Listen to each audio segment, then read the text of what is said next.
Grab your drinks and have a seat. It's time for serial killers.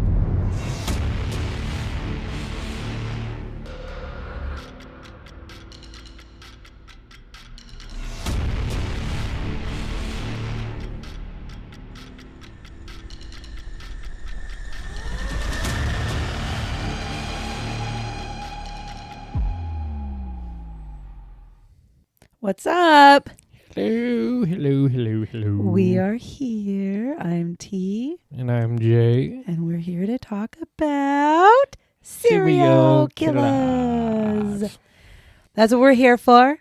And if you have listened to last week's episode, you will know that we're drinking the same things that we drank last week. Water. And I am drinking my zero sugar A&W root beer because Jay is going out of the country for the next 2 weeks and we had to record 2 episodes back to back. I think when this one comes out, I will actually be You will be back, but you wouldn't be back early enough for us to well, no, I don't think I'd be back because I don't get back till Tuesday night.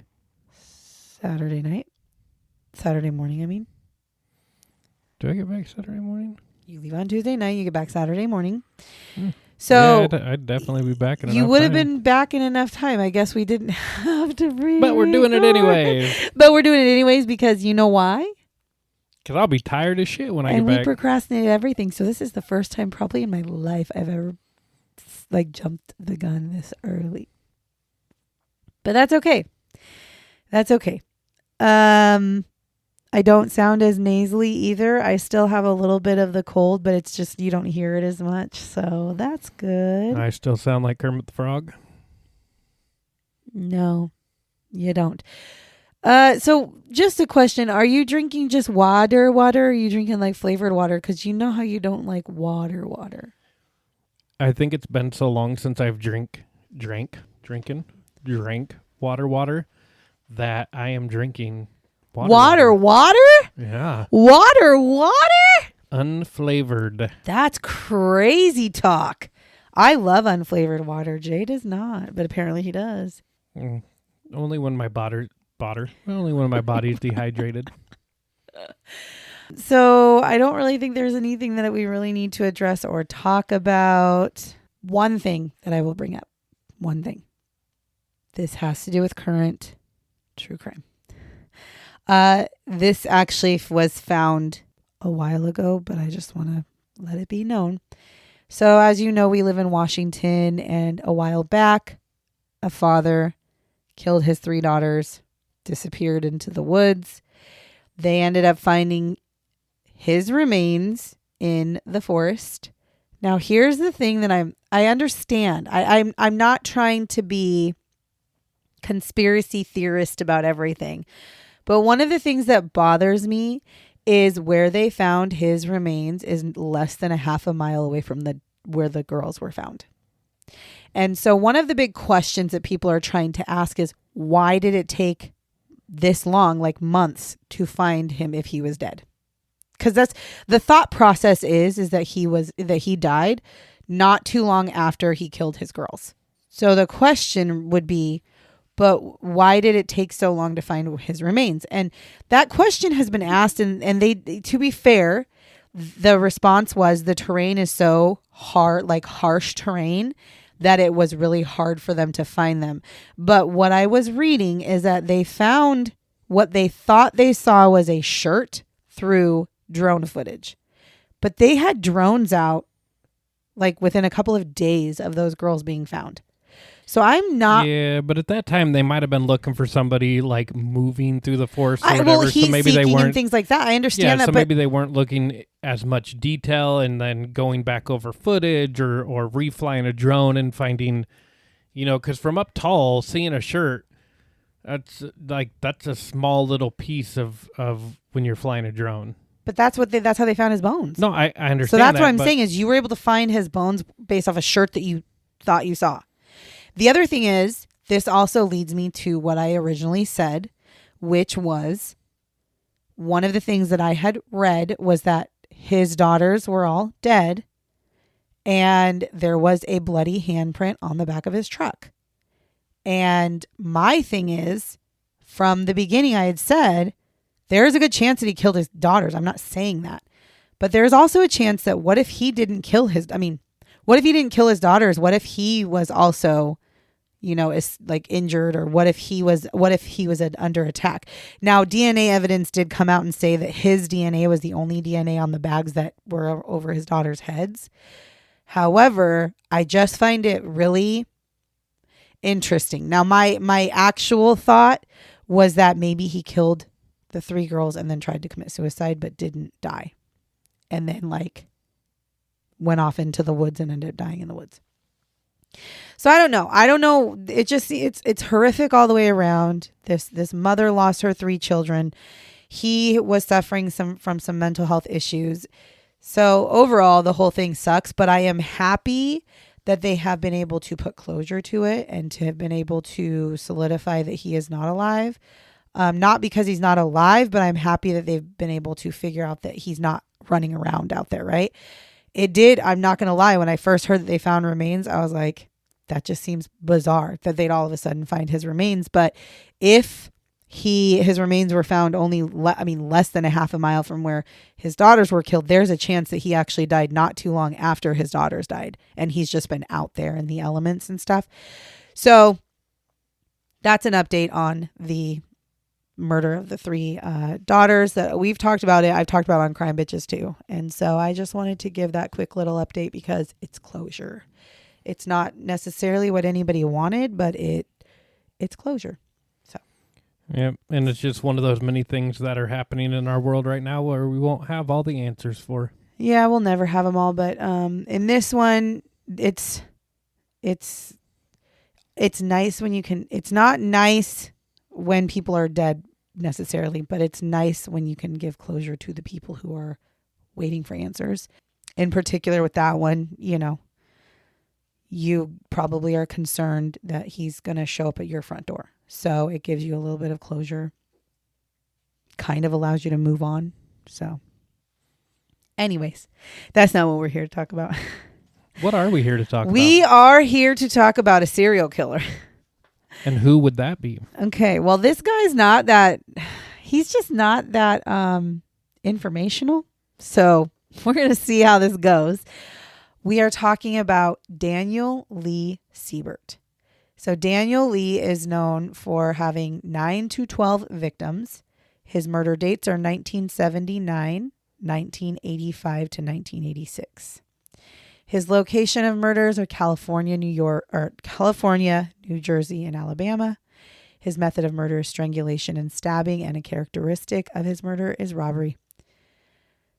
So Daniel was born June 17th, 1954 in Mattoon, Illinois.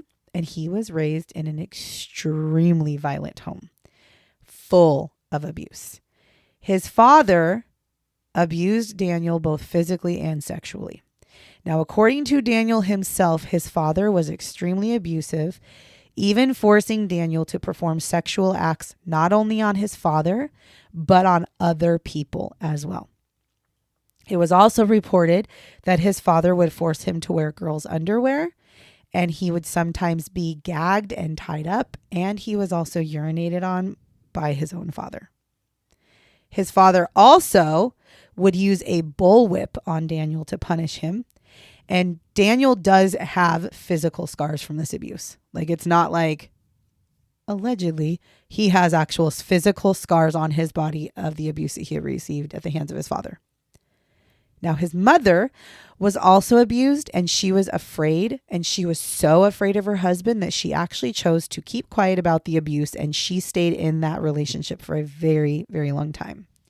When Daniel is 11 years old, his mother finally is like, fuck it. She takes her kids and she flees. She runs. Now, when Daniel is 12 years old, his mother becomes involved with a new man, and for whatever reason, Daniel ends up actually running away from home. So whether the man was abusive or not abusive, he hated him, whatever the reason is, he left home and literally never went back. So at this point, he's 12 years old. He's maybe 13. He is living on the streets, and he becomes involved in drug usage. He becomes a prostitute so that he can pay for his life. I'm just going to go on record and say that is a fucking horrific childhood. I understand he turned out to be a serial killer. Full stop. I get it. But that is a fucking horrific. Yeah, no child life. should have to endure that. And these are the anything. No, and these are the times where you sit there and you look at it and go, had he been raised in a different household, would he have been a serial killer? These are the questions that you'll never get the answers to, but this is one of those nature versus nurture. Was he born bad or was he created? I firmly believe most serial killers, in my honest opinion, are created. Because they all have a lot of common abuse factors in the background. Most people do not grow up to be serial killers who are abused, but that doesn't take away from the fact that his life, when I didn't even go into the details that I read because I can't. And I get it. He's a serial killer, but he was not a serial killer when he was 8, 9, 7. He wasn't a serial killer at that age, and he was horrifically abused. So maybe at some point in our world, we can get to a point where we stop the fucking abuse and you might see a drop in criminals and serial killers. I'm just saying. Now in 1972, so he's now 18 years old, Daniel uses an alias and he goes by the name Daniel Marlowe, and he enlists in the Marines. He actually enlists in the Marines because he feels like it's a good way for him to learn discipline and to become a better person and live a better life. That sounds like a valid reason to get into the Marines. Yeah. Well, he ends up being dishonorably discharged. The thing is, and it was early on in his time in the Marines. However, they don't actually list the reason why he was discharged. So it was probably something not very good. So whatever happened, but I mean, you figure if you're somebody who grew up your entire life being abused, maybe going into military and like boot camp and stuff, I don't know how well you can might have some flashbacks. Yeah, and I don't know if you can handle somebody yelling. Like for myself, for when it comes to military, the thing that has always made me not want to go into military is I don't fucking want somebody yelling at me and telling me what to do. I just don't want to listen to you. The minute that you talk to me in a raised voice is the minute I tune you out, cut you off, and ignore you. So for me, I'm not built for the military because I'm just not. I don't know how else to say it. Jay knows when we get in arguments, the minute he starts getting like even a heightened voice, my first reaction is, why are you raising your voice? And then I'll turn around and it's like, I'll shut down and you can see it. If we're he never, honestly, I think I raise my voice more than he does, but you heard it here, people. But when he does get frustrated, and sometimes it's not even with me, sometimes he'll be frustrated like with a car and he'll like say something and I'm like, okay. And then I just like shut down because I don't want to listen to you. I have zero tolerance for adults yelling at each other. Like I don't. I'll yell at an adult, but I don't go and act. I'll yell at an adult if somebody's yelling at me. I might fight back, but I most definitely don't understand this weird concept of like, you are an adult, I'm an adult, and I'm going to talk down to you and yell at you and make you feel lesser than. I don't do well with that. So I just don't understand. That's why I'm like, maybe he didn't do very well with that whole thing when it comes to the military. And by the way, before any of you get that shit twisted, I am not against the military. I actually wholeheartedly am so appreciative of the military. I am just glad there are people out there that can go through that because I sure as fuck could not. But I have family in the military and I have friends who are in the military. I absolutely respect everything they've done. I can't. I mean, fuck, I don't even have a real job outside of this podcast because I don't want to work for somebody. Because my boss, if I have a boss who even tries to raise their voice, bitch, no. Like, no, that's not how we do things in this world. Jay knows because he works an actual job. And I always am telling him things like, don't fucking do that shit. Don't let your work walk all over you. And he's just like, this is just how it goes. I'm like, no, the fuck it's not. I'd be fired. Very true. I'd be fired. I just don't take, fuck, I don't even know what happened. I don't take, I don't know. I don't take commands from people because I'm an adult. And I don't want to. I don't know. I don't know what's wrong with me. Anyways, Daniel does actually go on to have 2 children by the time he's 20. So at some point between the ages of 18 and 20, he meets people and he ends up having 2 kids. Now, in 1979, Daniel is convicted of manslaughter, and he is sentenced to 10 years. Now, no information about this is really out there. All that is known is that he was sentenced to 10 years for stabbing his lover. That's all that was known. And that was in 1979. But he does end up getting released from prison in 1985. So he actually only serves 6 of a 10-year sentence. And after he gets out of his prison sentence, he begins traveling from state to state, and he now uses a different name, and he now goes by Danny Spence. In late 1985, he meets a man named Donald Hendren. Now, Donald is on his way to Alabama for work. He's actually going to go to work for the Institute for the Deaf and Blind.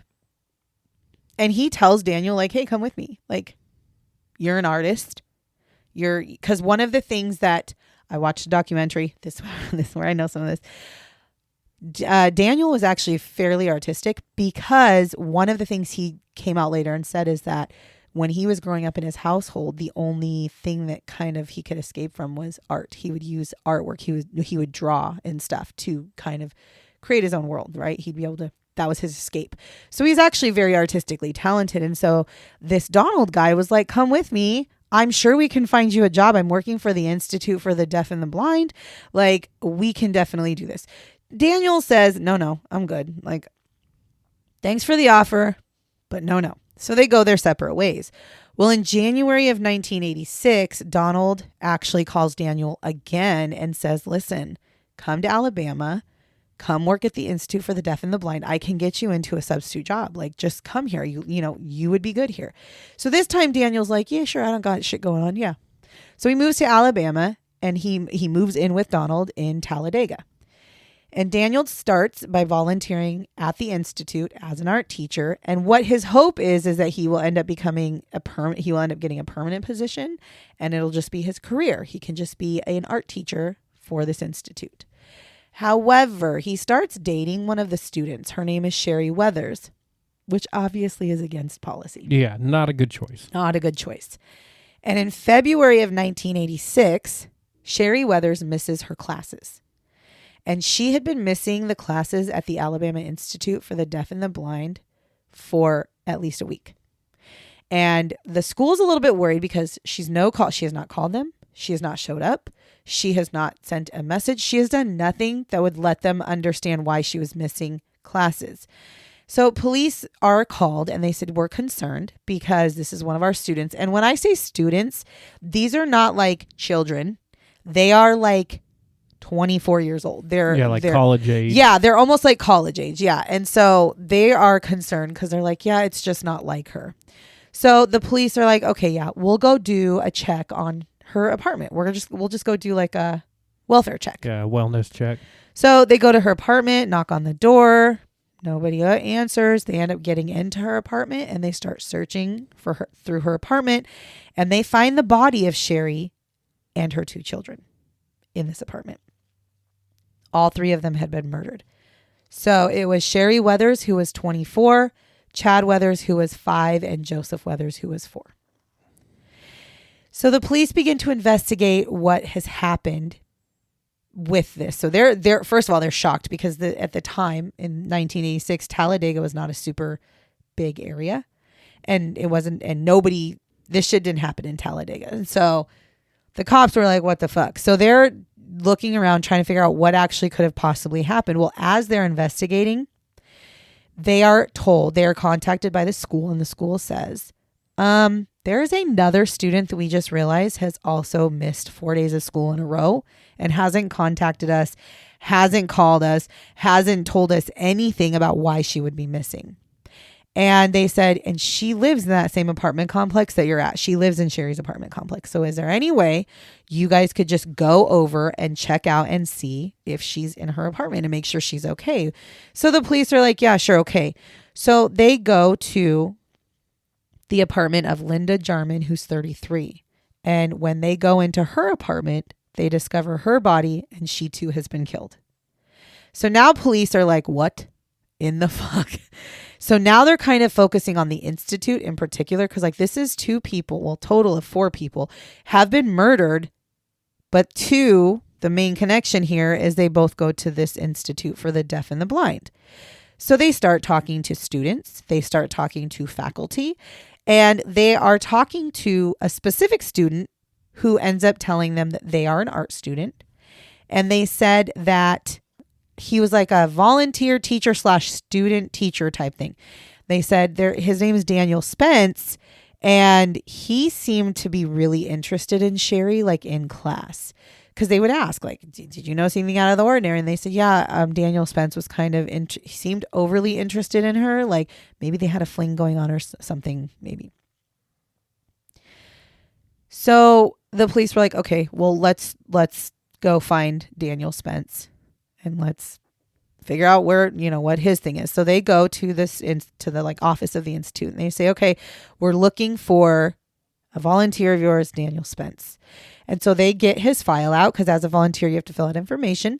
And so they're able to conclude through all the things that this Daniel Spence lives somewhere here. And they're like, oh, cool. We'll figure out. Well, obviously he's not anywhere near where they think he is. And they start to realize that, or they're able to obtain his fingerprints. Now, my guess would be that his fingerprints were on file at the volunteer area. Because I know here in Washington State, for you to volunteer at any school, you have to pass an FBI background check that you use your fingerprints for. So your fingerprints would be on file. So they look into his fingerprints and they match them up and realize those are not the fingerprints of somebody named Danny Spence. They are actually the fingerprints of somebody named Daniel Siebert. And Daniel Siebert has previously been charged with manslaughter. And there is currently a warrant out for his arrest in an assault case. He had apparently strangled a woman while living in California, but she was able to escape. And so they were like, okay, let's, we need to definitely look things at are starting to really add up. Yes. So they continue to investigate now Daniel Siebert, or they also look into stuff for Danny Spence, and they find out that he had been dating a woman, 32-year-old Linda Odom. And she went missing on February 19th, 1986, which is relatively close to the same time that the last time that Sherry Weathers was seen and the last time that Linda Jarman was seen. So they're now going, okay, well, that's like 3 women who are missing literally on the same day. That seems sus. They check out trying to figure out where Linda Odom lives. They can't find her. They don't know where she is. However, her body does show up in March and she is dead. She has clearly been murdered. Police also are able to locate a stolen car. Now, the stolen car is Linda's car, and it has fingerprints on it as well. And as they're and I wonder who's. And as they're looking, they realize these fingerprints don't belong to Linda. They belong to Daniel Siebert. So now they're definitely like, okay, we got a suspect. Well, Daniel disappears. Literally disappears. They can't find him for the next 6 months. It takes them 6 months to find him. And to be honest with you, they're fucking lucky that they found him. They had tried everything to find him. They contacted his family, his friends. They contacted anybody that they can make connections to. They even talked to like Donald, the guy who brought him out there, like everybody. They could not find him. He ends up calling a friend of his. Daniel ends up calling a friend of his who then reports to the police like, Daniel just called me. Like he literally just called me. They're like, do you know where he is? And the person was like, no, but I think he's going to call me again. And they're like, okay. So they come and put a trace on the phone. And well, there's 2 stories. Let me backtrack this. There were 2 versions of this story. And I'm not 100% sure. Well, I'm not 100% sure how this works out. But so the first version is that the person calls and says, yeah, Daniel just called me. They come over, they put a trace on, or they link up with the person.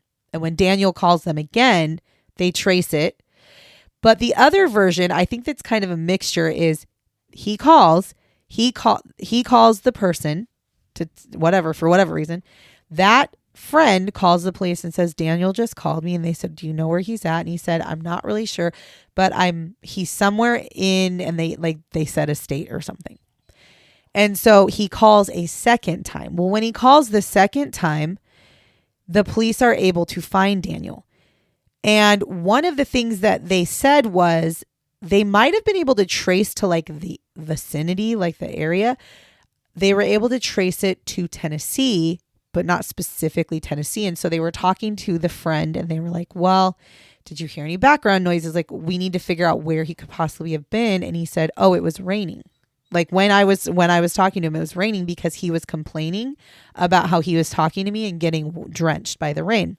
So the police went back and looked at the weather reports for that day for Tennessee and found that there was one area of Tennessee that it was raining in on that day. What's the odds of that? Right.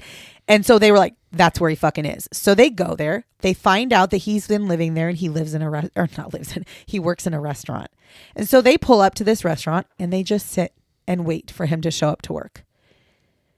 He shows up to work on September 4th, 1986, and he is met by the police officers and he is arrested. Now, during his interview with the police, he does end up confessing to committing 5 murders in Alabama and several other murders in other states. He actually tells them that he killed a total of 12 people, at least. Daniel ends up going to trial and he is found guilty of murder. He is charged with the murder of Gidget Castro, who was 28, who was murdered December 1985 in Los Angeles, California. Nessie Gail McElrath, who was 23, who was murdered December in 1985 in Los Angeles, California. Linda Jarman, who was 33, who was murdered February 1986 in Talladega, Alabama. Sherry Weathers, who was 24, who was also murdered in February of 1986 in Talladega, Alabama. Chad Weathers, who was 5, who was murdered February 1986 in Talladega, Alabama. Joseph Weathers, who was 4, who was murdered in February of 1986 in Talladega, Alabama. Linda Faye Odom, 32, who was murdered February 1986 in Talladega, Alabama, and Beatrice McDougal, who was 57, who was murdered in March of 1986 in Atlantic City, New Jersey. He is sentenced to death for the murders of Linda Jarman, Sherry Weathers, Chad Weathers, and Joseph Weathers. And then he is sentenced to life for the murder of Linda Faye Odom. He does appeal, and he does end up exhausting all of his appeals. Now, his execution date was actually set for October 25th, 2007. However, a few hours before he was supposed to be executed, his execution was delayed. It was put on a delay. Daniel had been battling pancreatic cancer, and there was a concern that the drugs that he was taking for his cancer would have had a negative effect on his execution. Now, when he was sentenced to death by electric chair. And in my brain, I'm like, well, how are your drugs going to affect that? But I'm almost wondering if it's because it's 2007, there's a chance that they don't have the electric chair anymore and it's just lethal injection.